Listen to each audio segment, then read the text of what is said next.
Wake up! It's the Sleep Unplugged podcast, episode 192. Top 10 sleep threat power rankings. Can I go to bed and sleep tonight? Welcome, everyone, to the Sleep Unplugged podcast. My name is Chris Winter. I'm a neurologist, sleep specialist, and your host for this episode of the podcast. If you're new to the Sleep Unplugged podcast family, welcome. If you're a veteran, welcome back. We are glad you're here. If you want to get in touch with the show, you can. Social media, Dr. Chris Winter, Instagram, Dr. Chris Winter, Twitter, Dr. Chris Winter, Bluesky, Threads. We have an Instagram page. We have a YouTube page dedicated to the podcast where we post all the videos of our content. We have a dedicated web page to the podcast. That is www.sleepunplugged.com, where you can find all kinds of information about the podcast. And we post all of our top 10 sleep threat power rankings. And this one will go up as soon as the podcast is done and will take its place among the other amazing top 10 sleep threat power rankings. So that means we are in the last Sunday of the month where we always do this, and we're excited to introduce our guest in just a minute. We have a sponsor for the podcast this week, but before I do, probably notice if you're looking at the YouTube page, I'm wearing my Toronto Blue Jays golf polo, which can only mean one thing. That is, the Major League Baseball season has begun. Want to thank the Toronto Blue Jays for once again having me out. And also want to congratulate them because they received their 2025 Sleep Unplugged Award for Best Sports Organization, which was a hat and a certificate that goes along with it. And it's hard for me to verbally paint a picture of what that presentation scene looked like, but I could tell that the staff was pretty moved by receiving a trucker hat from a random sleep doctor. They were hiding it well, but I could tell they were going to take that hat back to Canada, and it was going to probably be displayed right alongside their American League championship from 2025. I don't know. So if anybody sees it in a trophy case and wants to take a picture, I will certainly post it for the rest of the Sleep Unplugged podcast family to see. So again, all kidding aside, happy to be a part of such a great organization. And man, when I show up to work with a team, they've got me in a broom closet with a little table and, where I can put my laptop. And when players come in or staff come in, I can talk to them. And there's like a little, sticky note that says Dr. Winter, just like in Peanuts, when Lucy has her little psychiatric stand set up, the doctor is in, kind of a little homemade job. No, sir. This year, it was full on laminated Dr. Winter sign with all my information, my email, my cell phone. So if the sign for the sleep doctor is any indication of a team's seriousness for an upcoming season, oh, we have lamination, ladies and gentlemen. So we're off to a great start. Thank you so much to Toronto. Look forward to seeing all the teams this year. We have a sponsor for this episode of the podcast. If you're a regular listener of the podcast, you know that our top 10 sleep threat power rankings have lately been sponsored by Lofty. And I really think this is an awesome pairing of Lofty and our top 10 sleep threat power rankings, because Lofty is an organization, is a company, is a product that is trying to combat the top 10 sleep threat power rankings in various forms. One of the biggest sleep threats we talk about on this podcast is how difficult it is to create real separation between our daytime stimulation and our nighttime sleep and rest and recovery. And that's really one of the biggest reasons why I like Lofty. Their alarm clock was designed to do something surprisingly simple and rare: help you leave your phone outside the bedroom. They have a two-phase alarm that wakes you up gently instead of shocking you awake. Their clock includes premium products like guided meditation, soundscapes, white noise that doesn't come attached to emails or social media notifications. And this is something that you see. I mean, I've been around long enough that I now encounter a generation of people that don't know things that I would think everybody would know.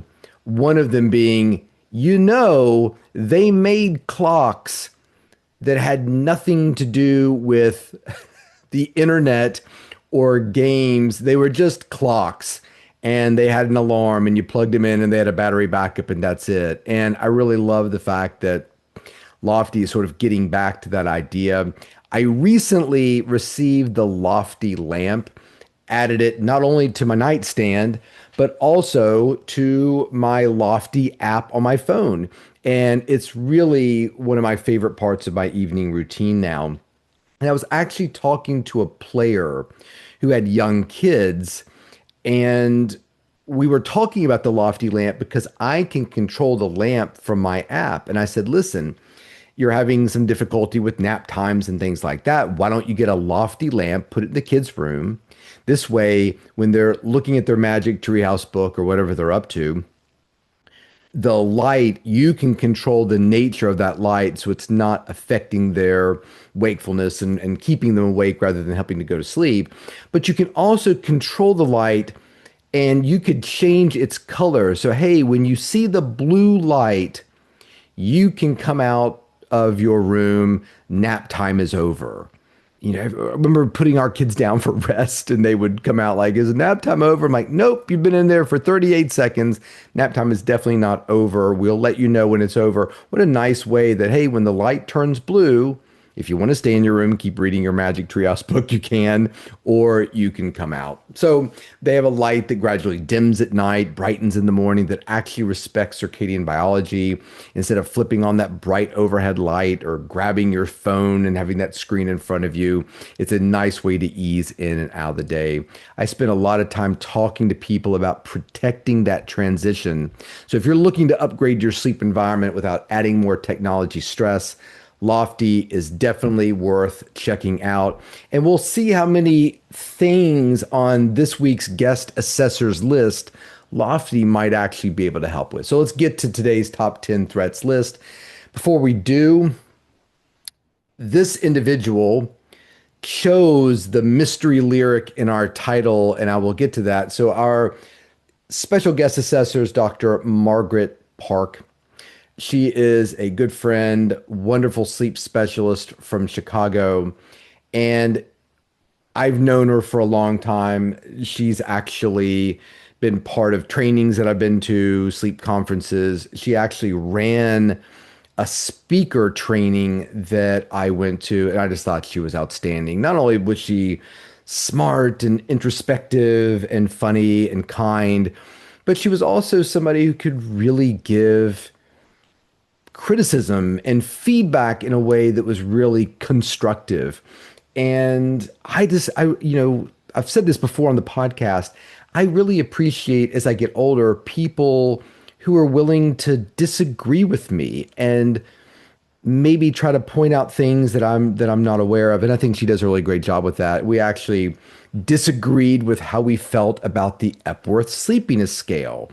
And I said, I like the Epworth. And she said, I think the Epworth is terrible. And she had really good points to make about that. And we actually got to do a sort of interviewee sort of thing, just the two of us one time out at Huntington Beach, California. And she was just delightful.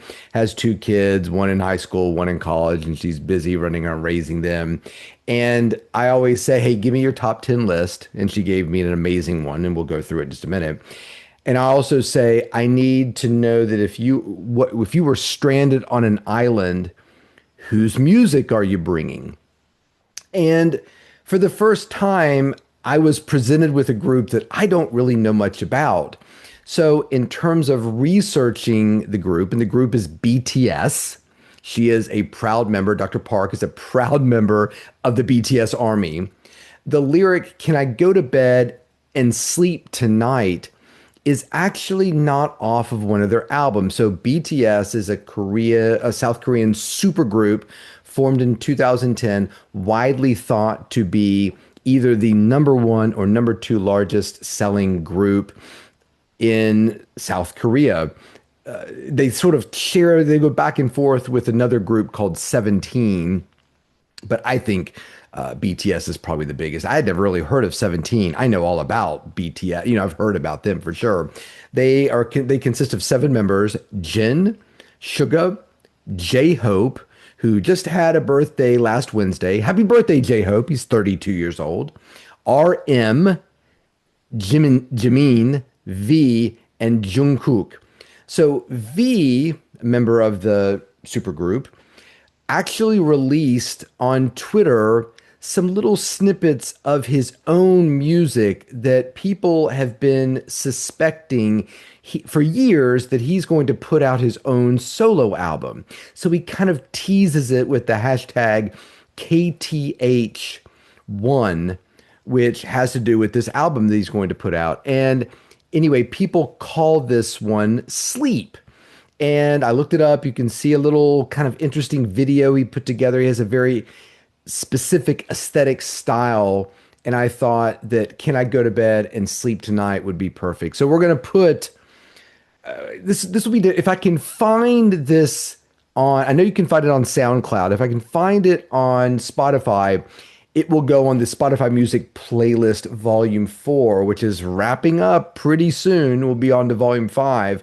If I cannot, I'm going to listen to some BTS, and I'll put my own top song on there that I like. But hopefully I'll be able to find this one and put it on there. So without further ado, today's top 10 sleep threats come from Dr. Margaret Park, sleep specialist practicing in Chicago, a city where medicine meets policy, culture meets stress, and where you see the entire spectrum of sleep disorders go right through Dr. Park's clinic every day. So Dr. Park's perspective is fascinating, especially when we compare it to our last two top 10 sleep threats, Dr. Khosla and Dr. Pritchard, because she's not just looking at society or diagnosis, she's really looking at consequences. I love these top 10 sleep threats. Number one, I find them so interesting how different they are from one another. And here's a little secret. I actually send them examples just so they have a sense of what's going on. And I don't like doing that because I really want them to give me their top 10 sleep threats without listening to or knowing what other. Now, as this podcast becomes a little bit more popular, that's harder and harder to do because a lot of my friends are so kind and they listen to the podcast. Some of my sleep friends compose theme music for the podcast, and we'll get the old sleep vigilante whose music you heard at the beginning of the show. We'll get his top 10 sleep threats at some point as well too. So when we think about these different sleep threats, we kind of think about Dr. Pritchard 2 lists ago, zooming out to societal problems as a whole, which I think is a really interesting lens that she looks through.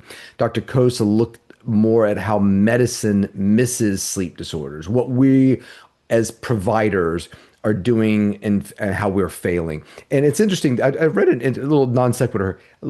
I read an article recently about how there's pushback in terms of the term provider. And I do not get it. You can call me doctor. You can call me Chris. A lot of people call me sleep doc. Hey, sleep doc. I want to know what's a good pillow I could use. We'll tune into our pillow fight competition. It's coming up soon. If somebody wants to say my provider, Chris, I think that's great. So if somebody can explain to me why I'm supposed to be upset with the term provider, I would really appreciate that. So you can DM me that if you have an idea of why I should be enraged that people are calling me provider. And I would also add, if you could also tell me why I should be enraged and why this is a good use of my enrage quota, that would be equally helpful. So Dr. Park walks in with her list, comes into the exam room in Chicago and says, what are patients actually doing right now that's making their sleep worse. So, of course, we're going from 10 to 1. Number 10, doom scrolling. This has been given a lot of names by a lot of our assessors. It's basically being on the phone. I think doom scrolling should be fairly familiar to us right now. I think doom scrolling really applies to that. I need a recipe for some chicken breasts I picked up at the store.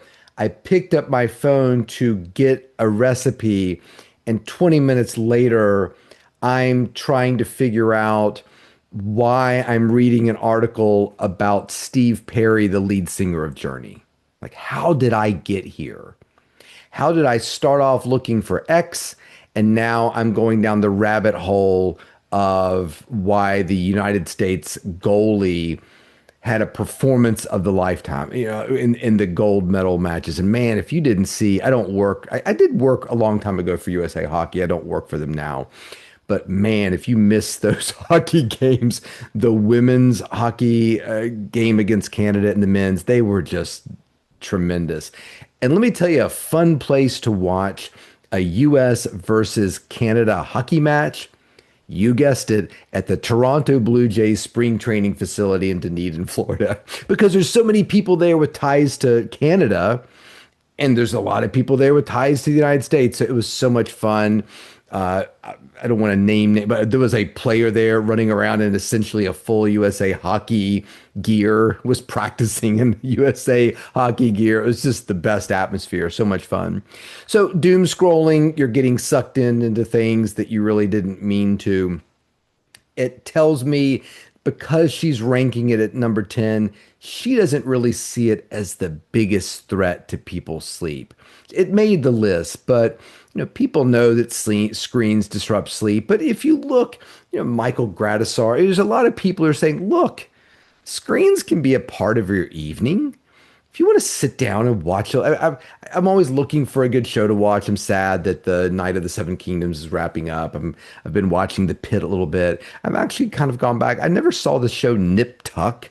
So that's been my show now. So if you want to watch one episode of Nip Tuck before you go to bed, great. It might not be the most relaxing show. And if you're bothered by gore, surgery scenes, maybe not the perfect thing, but there's nothing wrong with it. We'll watch an episode, go to bed. Or Saint Dennis. You're going to watch a little light comedy about medicine before you go to bed. Awesome. Watch your episode and then go to sleep. So I think the 10 resonates with me. It's something to think about, but there are deeper problems that affect sleep, and they probably start when misinformation starts to replace medicine.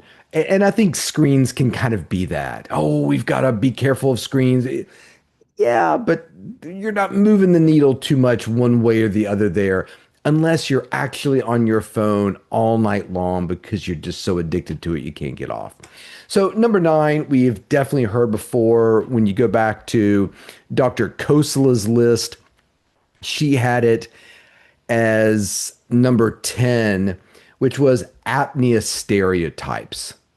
I think that's so important, meaning sleep apnea. What just popped in your mind? You're like, oh, I don't know, 338-pound truck driver, mid 40s, thick neck, not the healthiest guy you've ever seen, struggling to stay awake as he drives his rig down the road. Okay, that's your stereotype. There's a lot of people who have sleep apnea that are not that stereotype. I know of a coach in Major League Baseball that looks very athletic, looks like he could play ball today, and has pretty significant sleep apnea, just diagnosed. 45 breathing problems an hour. So, to me, that's the thing that we have to be very careful of. Unfortunately, if you work for a Major League Baseball organization, you probably have doctors and medical staff all over you trying to do stuff who are not subscribing to these kinds of stereotypes. We have to be very careful of that stereotype that sleep apnea is an older, obese male. Sure, but there are a lot of people who are not old, not obese, and not male who have sleep apnea. Menopausal women, thin professionals, adolescents with big tonsils. So we have wonderful treatments for sleep apnea. This is not something we should have a lot of problem with right now. This is a very treatable disorder, and people feel better, live longer, more energy, less high blood pressure, fewer strokes, fewer heart attacks, all because you treat their sleep apnea. But if we're not recognizing them, then we're not getting these people the treatment they need. So we have to consider these diagnoses. Number 8 for Dr. Park, early school start times, the circadian injustice of the early school start time. My kid is smart. They're just not smart at 7:45 in the morning when they have to take their math class. This was something we were talking about today with the minor league baseball teams that play within the Blue Jays organization. What about spring training start time? Should we be getting these players into the training center at the crack of dawn? I actually had to get up at 4:30 last Friday to be there at 6 a.m. I think I saw my first patient either at my first patient, sorry, my first player at either 6:30 or 7. Should we be bringing players in 7 a.m., 7 a.m., 7 a.m.? Is that a smart thing to do? I mean, I saw superstar players in the organization there before the sun came up. And then when the season starts, we're asking these individuals, hey, don't be ready to go first thing in the morning. Be ready to go at 7 o'clock, 8 o'clock, 9 o'clock if you're a mid reliever, maybe later if you're a closer. So are these smart things to do? Early school start time is the same thing. Kids are naturally have a more circadian delay. Is this really what we should be doing in terms of bringing kids first thing in the morning? And if we are, how can we structure things so that the schedule accelerates? Meaning, start off first period, you have gym. So a little dodgeball, get the blood flowing, great. Second period, a little study hall. Get yourself cleaned up. Study hall is nice because I love the early study hall because it allowed kids to maybe get a little extra sleep. Man, I've got this thing I need to do. I got to write this outline for this class. But I've got early study hall tomorrow, so I can actually do that work second period after my gym class. Fantastic. Third period, we got a little, elective class, philosophy, not too heavy lift, and we build up to that heavy duty math class, heavy duty English literature class, writing class, whatever. So school start times, we wait until I love the line, we wait until adulthood to diagnose the problem that started in middle school, essentially. So the system has to change. I think school start times are great. There's a lot of great advocacy out there. One of our sleep assessors, Dr. This was the one before Jade Wu. Oh, Dr. Fwang Asas, I'm blanking on her name. Our Pittsburgh friend, our sleep friend, big advocate for later school start times for young people, which I think is really important. So let's move on. So number 7, this is a great one. And if you're watching Joanna Fong, sorry, Joanna, my mind is fried. I got up way too early this morning. She is such a big advocate for early school start times. And she ranked school start times number 2 on her list, sleep policy failures, school start times. Our next one, insurance chaos. And if you're watching The Pit, they had a great scene about that. I was actually watching St. Dennis. They had an amazing insurance scene where the woman was on the phone for an hour. And it was really funny because she was like, just give me the phone, I'll take care of it. And then an hour later, she's still on the phone. This is a massive frustration for our colleagues. Random denials of medications for no reason, demanding that we use certain drugs that are off-label before we get better on-label access to better on-label drugs. We play by a certain set of rules, and all of a sudden, with no warning, we play by a completely new set of rules. And it is very difficult to interact with insurance companies to get things that you need. And a lot of times, after a period of time, you just get what you want. And it makes you think that, oh, you just wanted me to give up.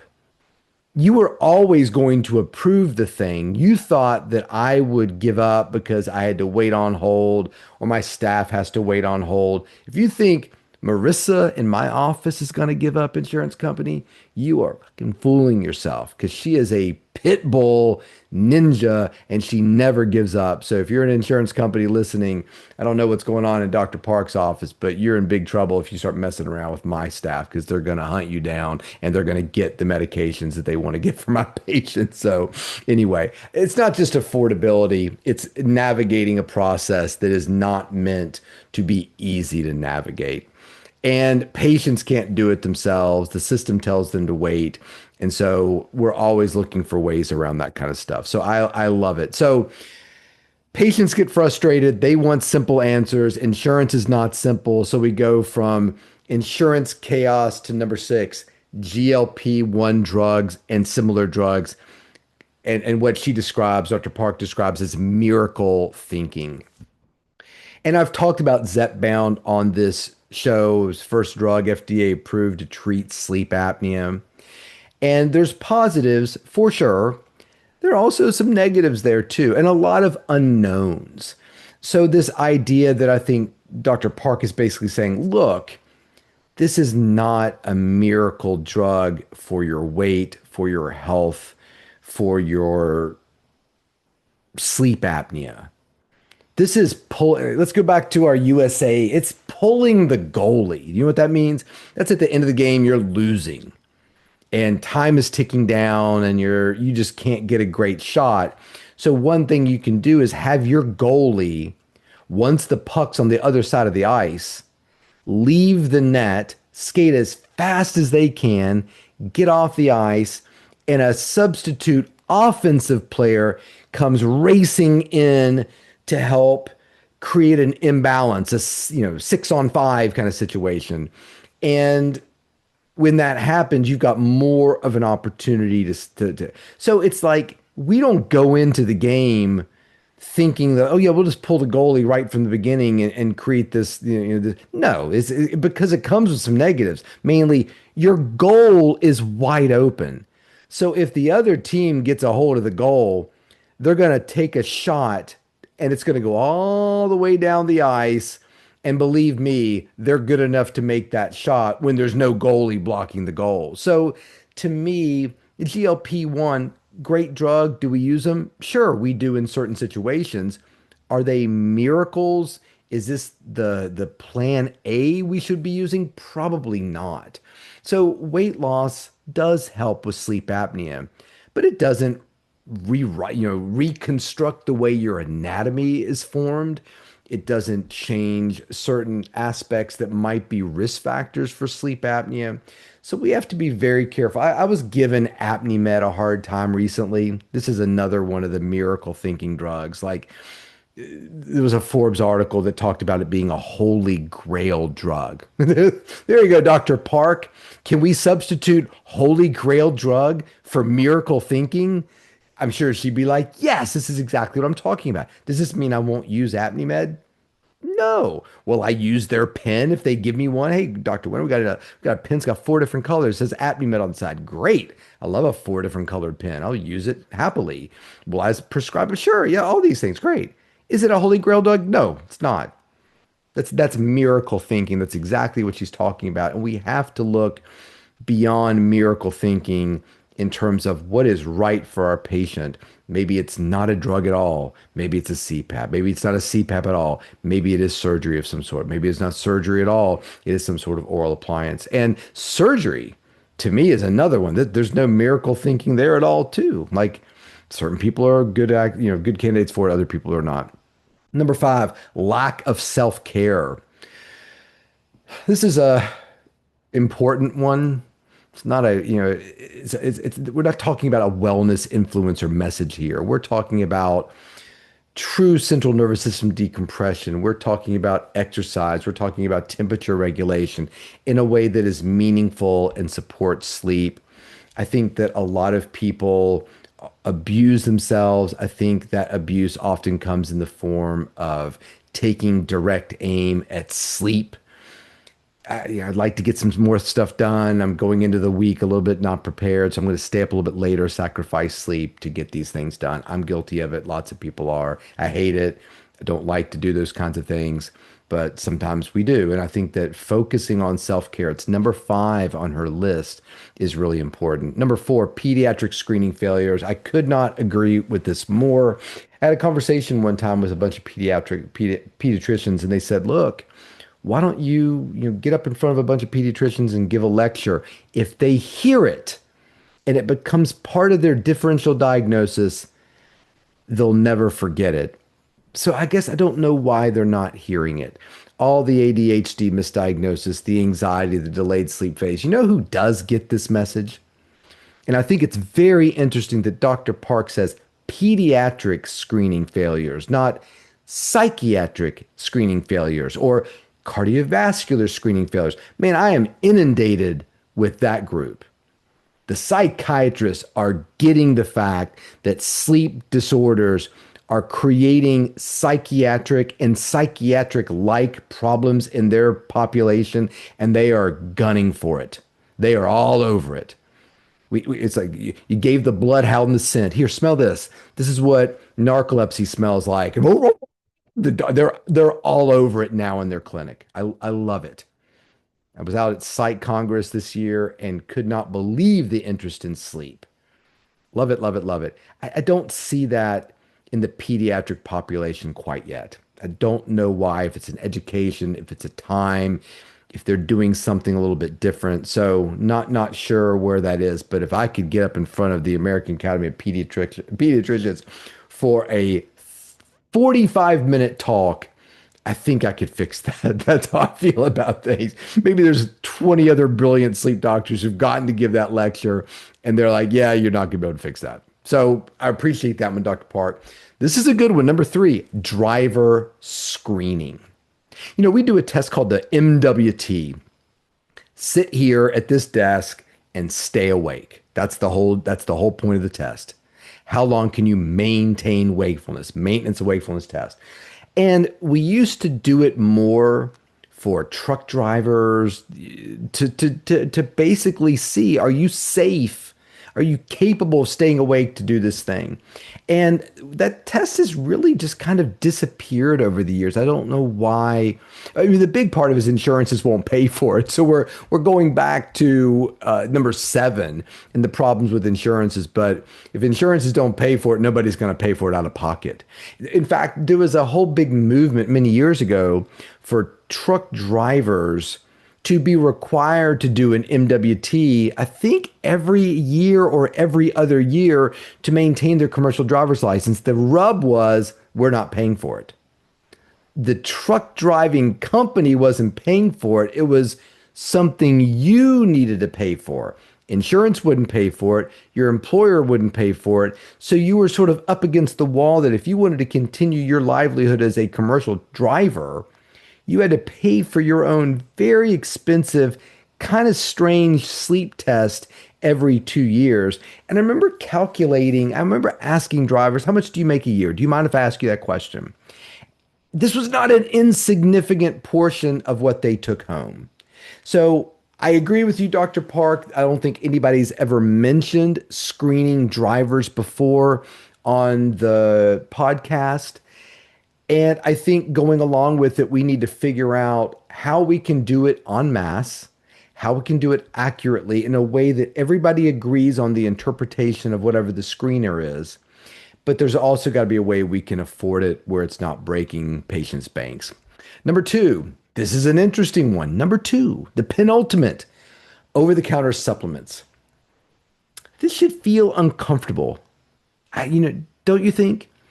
So to me, she's not saying if you're taking magnesium, you're hurting that's a threat to your sleep. What she's basically saying is that we're not focusing on true improvement and true measures to fix problems. We're just sort of redirecting to a magnesium supplement or a mushroom coffee or something in a gummy.